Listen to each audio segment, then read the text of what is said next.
जय हिंद दोस्तों। स्वागत है आप सभी का जियोस्फीयर एकेडमी पर। आज हम लोग भूकंप का अध्ययन करेंगे। तो सबसे पहले प्रश्न उठता है कि भूकंप क्या है।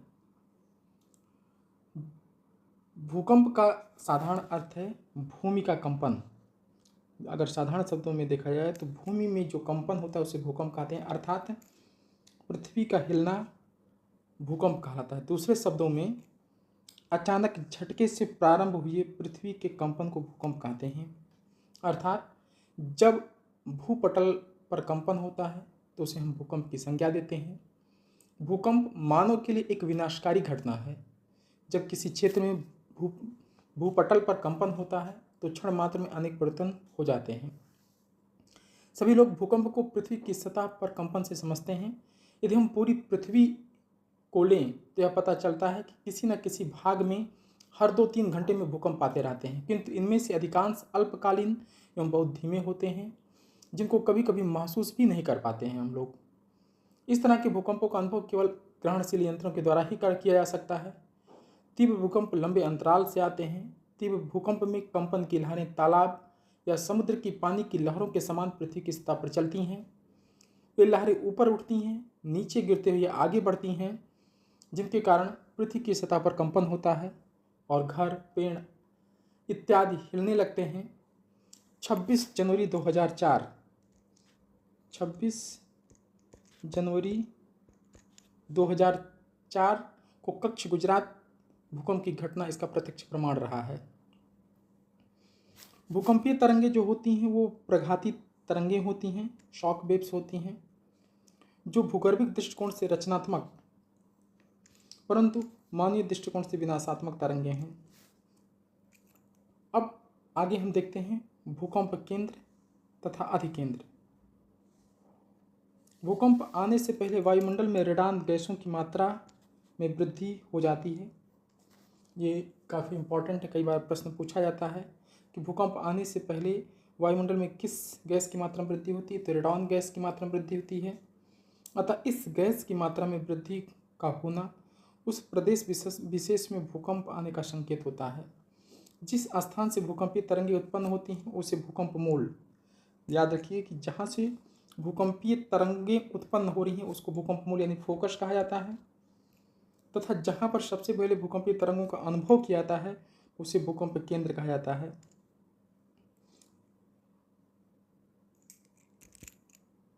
इसको हम निम्न चित्र के माध्यम से समझ सकते हैं। यहाँ पर हम देख रहे हैं ये भूकंप केंद्र है। यहाँ से भूकंपीय तरंगों का उद्गम हो रहा है और सबसे पहले ये पृथ्वी के धरातल पर जहाँ पर उपस्थित हो रहे हैं उसको हम एपिसेंटर कहते हैं। तो ध्यान रखना है जहाँ से भूकंपीय तरंगों की उत्पत्ति होती है उसको हम फोकस अर्थात भूकंप केंद्र कहते हैं, और जहाँ पर सबसे पहले पृथ्वी पर ये अनुभव किए जाते हैं उसको हम अधिकेंद्र कहते हैं। यहाँ पर एक बात और ध्यान देना है कि जो उद्गम केंद्र है यानी कि फोकस के ठीक ऊपर अगर हम देखते हैं, ये फोकस है, फोकस के ठीक ऊपर धरातल पर स्थित जो भाग होता है वो अधिकेंद्र होता है। इसको हम एपिसेंटर भी कहते हैं। और जो भूकंपीय तरंगें होती हैं उद्गम केंद्र से सभी दिशाओं में चलती हैं। तो उद्गम केंद्र यानी फोकस और एपिसेंटर, इसमें अंतर आपको समझ के चलना होगा। ऑब्जेक्टिव प्रश्नों में भी पूछा जाता है कि जिस स्थान से भूकंपीय तरंगें उत्पन्न होती है उसे क्या कहते हैं, तो उसे भूकंप मूल या फोकस कहते हैं। जहाँ पर सबसे पहले भूकंपीय तरंगों का अनुभव किया जाता है उसे क्या कहते हैं, उसको एपिसेंटर बोलते हैं या भूकंप केंद्र बोलते हैं। एपिसेंटर फोकस यानी उद्गम केंद्र के ठीक ऊपर स्थित होता है धरातल पर। भूकंप मूल की गहराई के आधार पर भूकंपों को 3 वर्गों में विभाजित किया गया है। यानी कि अगर फोकस यानी भूकंप मूल यानी फोकस की जो गहराई होती है जहाँ से भूकंपों का उद्गम होता है उसके आधार पर भूकंपों को 3 वर्ग में बांटा गया है। एक तो सामान्य भूकंप, इसकी गहराई 0 से 50 किलोमीटर है। दूसरा है मध्यवर्ती भूकंप, 50 से 250 किलोमीटर की गहराई तक है। तीसरा है गहरे या पाताली भूकंप, इसकी गहराई 250 से 700 किलोमीटर तक है। तो ये ध्यान रखना है कि जो सामान्य भूकंप होते हैं 0 से 50 किलोमीटर के मध्य आते हैं। इसके अलावा मध्यवर्ती भूकंप, इसकी गहराई 50 से 250 किलोमीटर के मध्य होती है। गहरे या पाताली भूकंप, इसकी गहराई 250 से 700 किलोमीटर के मध्य होती है। तो इन चीज़ों को आपको ध्यान में रखना होगा। जो अधिकांश भूकंप होते हैं, यानी अधिकांश भूकंप प्रथम श्रेणी में आते हैं, यानी कि सामान्य भूकंप के अंतर्गत आते हैं। इनकी जो उत्पत्ति का केंद्र होता है, सामान्यतः देखा जाए तो 0 से 50 किलोमीटर के मध्य, 20 से 25 किलोमीटर के मध्य के आसपास इनकी संख्या ज़्यादा होती है। भूकंप के दौरान कई प्रकार की भूकंपीय तरंगें उत्पन्न होती हैं, जिन्हें 3 श्रेणियों में बांटा जा सकता है। तो जो इसको एक एक करके हम लोग देखते हैं भूकंपीय तरंगों को। पहला है प्राथमिक तरंगें, जिसको प्राइमरी या लॉन्गिट्यूडनल वेव्स कहते हैं। इसे पी वेव्स भी कहा जाता है। प्राथमिक तरंगों को पी वेव्स कहा जाता है। ये ध्वनि तरंगों, इम्पॉर्टेंट है, ये साउंड वेव्स की भांति अंदैर्ध्य तरंगें होती हैं। ये ध्यान रखना है कि जो प्राथमिक तरंगें होती हैं वो साउंड वेव्स की भांति लॉन्गिट्यूडनल वेव्स होती हैं। इसकी जो औसत गति होती है 8 किलोमीटर प्रति सेकंड होता है। यह गति सभी तरंगों से अधिक होती है, जिससे ये तरंगें किसी भी स्थान पर सबसे पहले पहुंचती हैं। ये ठोस, तरल और गैसीय तीनों ही माध्यमों में गुजर सकती हैं। यद्यपि ठोस की तुलना में तरल माध्यम इसकी गति मंद होती है। ध्यान रखिए, इसकी गति जो होती है वो ठोस में सबसे ज़्यादा, फिर द्रव में उससे कम और गैस में सबसे कम होती है। नेक्स्ट है द्वितीयक या अनुप्रस्थ तरंगे, सेकेंडरी और ट्रांसवर्स वेव। इन्हें हम यस तरंगे भी कहते हैं। ये प्रकाश तरंगों के समान चलती हैं। ध्यान रखना है, ये लाइट वेव्स के समान चलती हैं। ये केवल ठोस माध्यम में ही विचरण कर सकती हैं।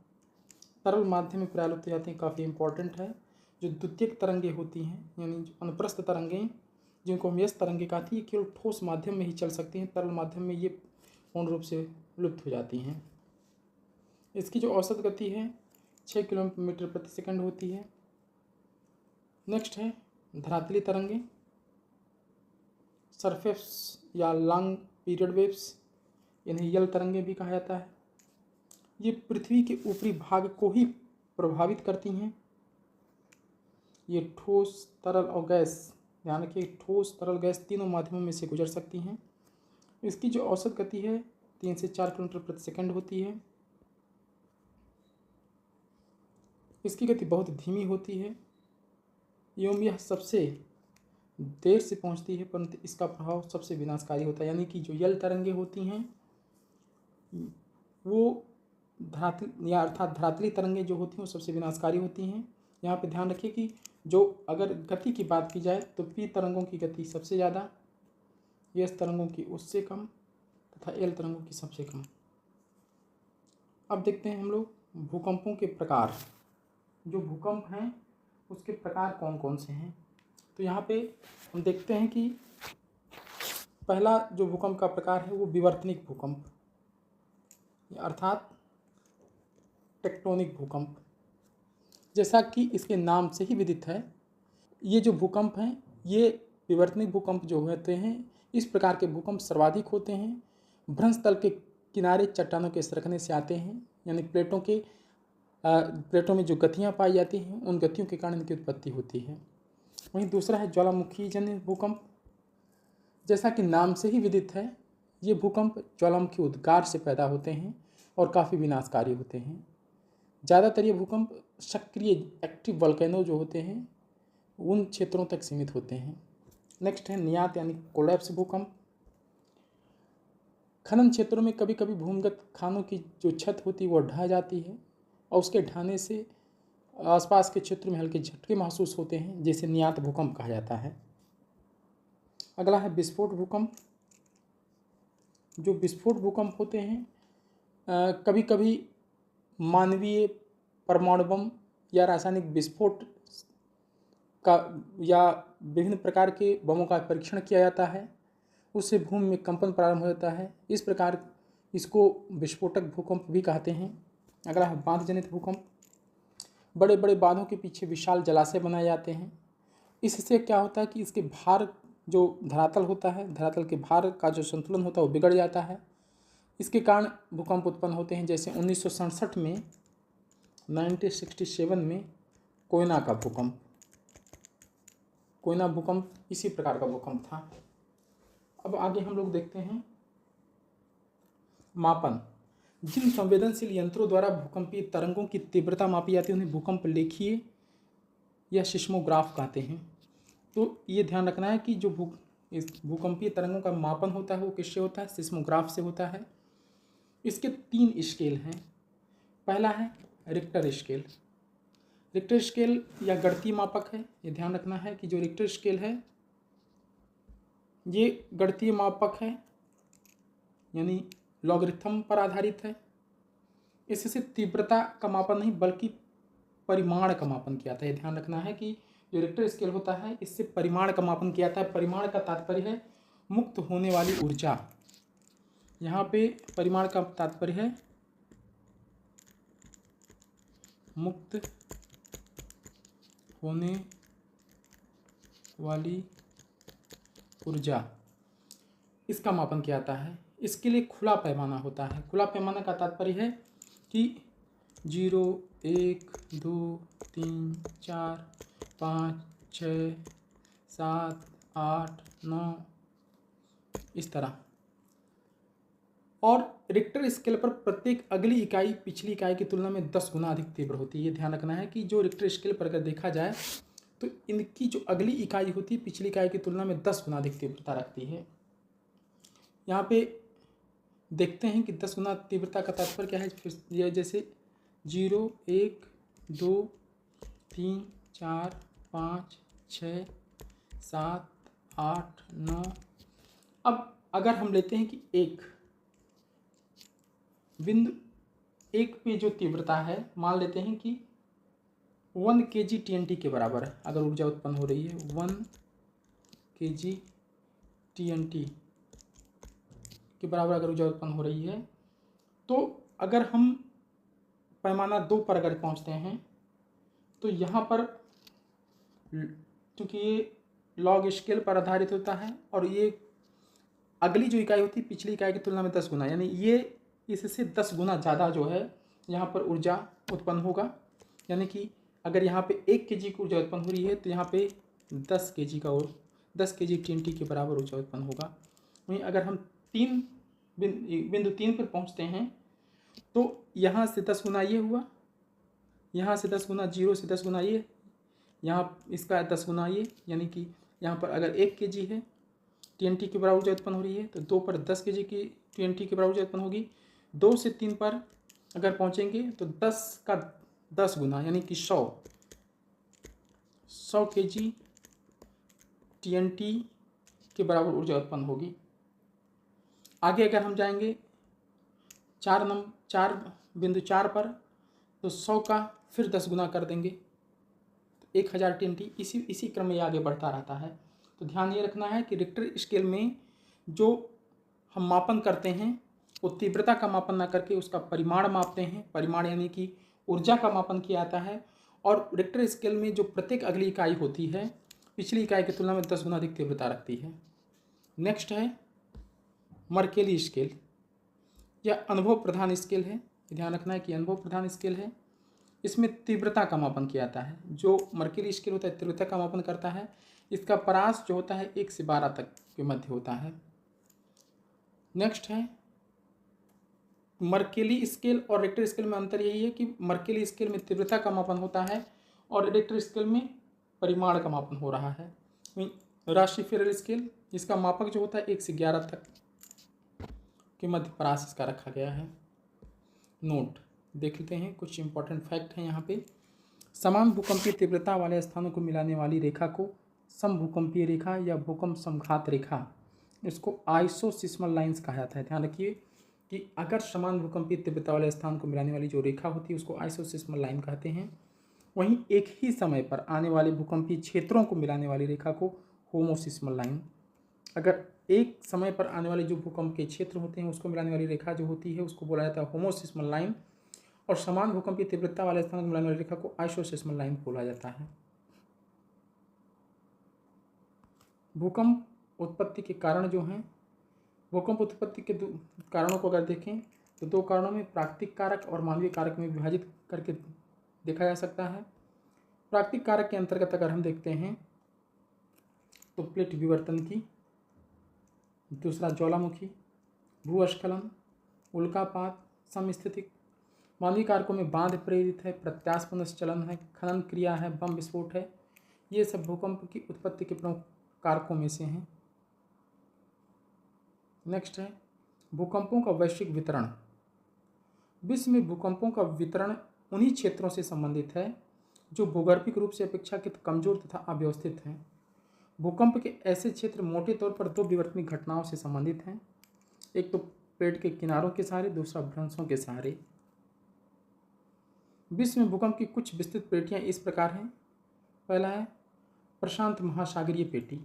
ध्यान रखिए, जो प्रशांत महासागरीय पेटी है ये काफ़ी महत्वपूर्ण पेटी है और यह इसको सरकम पैसिफिक बेल्ट भी कहते हैं। यह विश्व का सबसे विस्तृत भूकंप क्षेत्र है,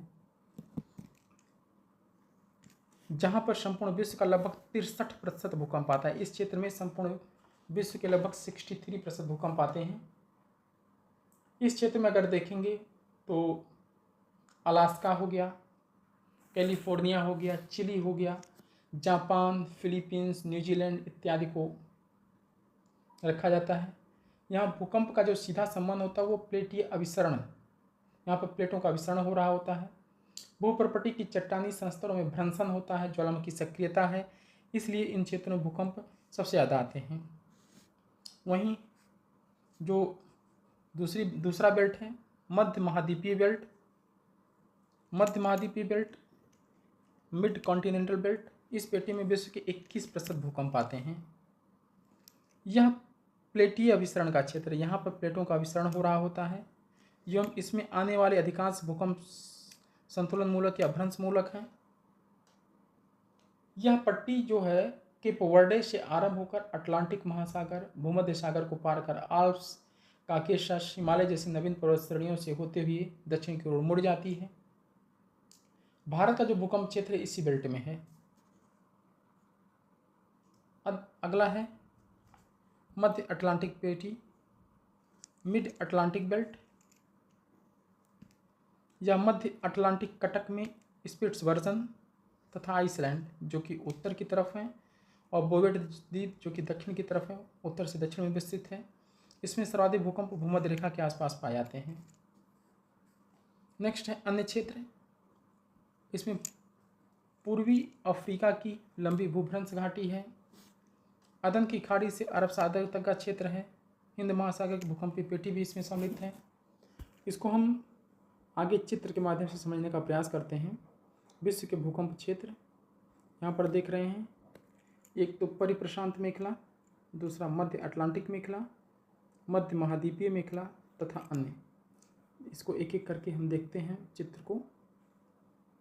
यहाँ पर प्रशांत महासागरीय तटीय पेटी को अगर देखें तो प्रशांत महासागर, ये प्रशांत महासागर है, प्रशांत महासागर, ये पूर्वी प्रशांत महासागर है, ये पश्चिमी प्रशांत महासागर है। ध्यान रखिएगा, जो अमेरिका का पश्चिमी भाग है, उत्तरी अमेरिका दक्षिणी अमेरिका का, वो प्रशांत महासागर का पूर्वी हिस्सा है।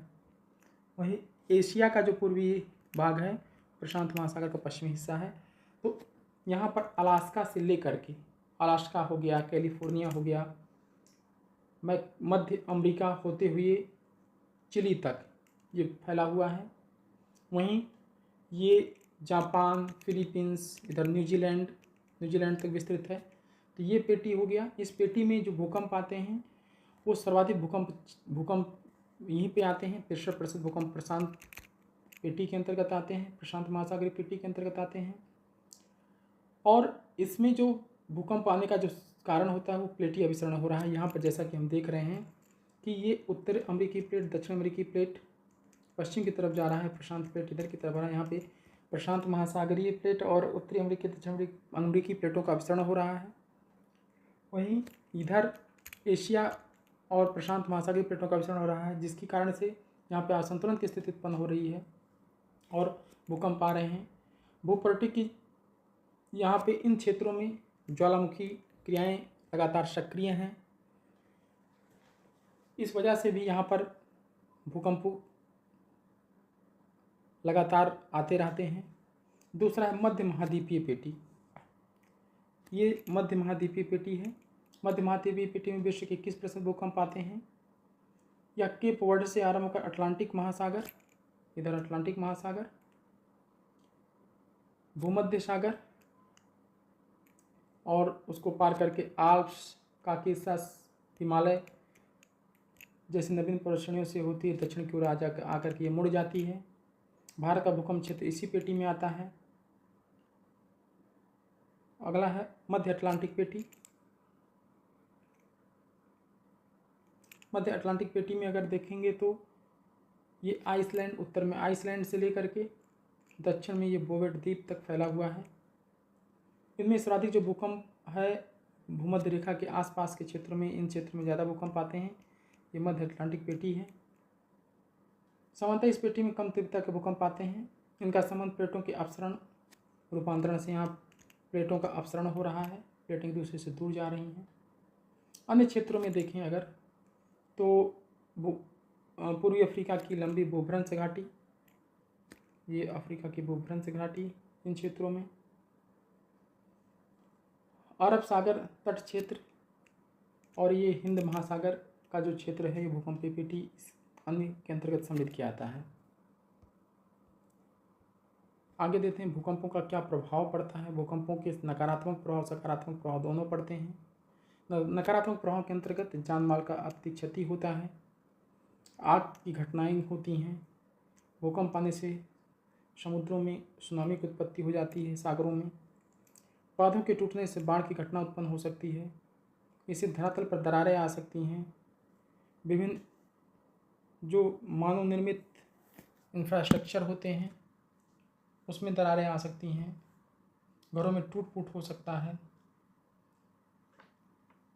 सकारात्मक प्रभाव के अंतर्गत देखें तो भूकंपीय तरंगों के माध्यम से ही पृथ्वी की आंतरिक संरचना का ज्ञान सर्वाधिक प्रामाणिक रूप से ज्ञात होता है। तो जो भूकंपीय तरंगें होती हैं, इसी के माध्यम से हम पृथ्वी की आंतरिक संरचना के बारे में जानकारी प्राप्त करते हैं। भूकंप चट्टानों के अपक्षय की दर बढ़ा देती है, जिससे मृदा निर्माण की प्रक्रिया तीव्र हो जाती है। जब भूकंप आता है तो चट्टानों में अपक्षय की दर बढ़ जाती है, जिससे आगे चल करके उसमें अपरदन होता है और मृदा के निर्माण की प्रक्रिया में उससे तेजी से वृद्धि होती है। स्थलाकृतिक परिवर्तन आते हैं। भूकंप आने से स्थलाकृति में विभिन्न प्रकार के परिवर्तन हो जाते हैं। भूपटल पर आने वाले वलन की क्रिया से कई बहुमूल्य खनिज भूपृष्ठ के समीप आ जाते हैं, जिनका उत्खनन सहज हो जाता है। तो इस प्रकार भूकंप के जो प्रभाव रहे हैं, नकारात्मक सकारात्मक प्रभाव, और भूकंप से संबंधित जो भी महत्वपूर्ण तथ्य हैं उसको हमने देखा। जैसे भूकंप की परिभाषा क्या है, भूकंपीय तरंगे क्या कौन कौन सी हैं, उसका मापन कैसे करते हैं, भूकंप आने के प्रमुख कारण क्या हैं, उसका विश्व वितरण क्या है तथा इसके प्रभाव क्या हैं, जो कि सकारात्मक नकारात्मक प्रभाव दोनों हमने देखे। धन्यवाद। अगर आपको हमारा कॉन्सेप्ट समझ में आ रहा है और वीडियो पसंद आ रही है तो इसे लाइक करना ना भूलें, अपने दोस्तों के साथ शेयर करना ना भूलें ताकि उन्हें भी इसका फ़ायदा मिल सके। साथ ही कमेंट करके बताइए कि हमारा यह वीडियो कैसा लगा।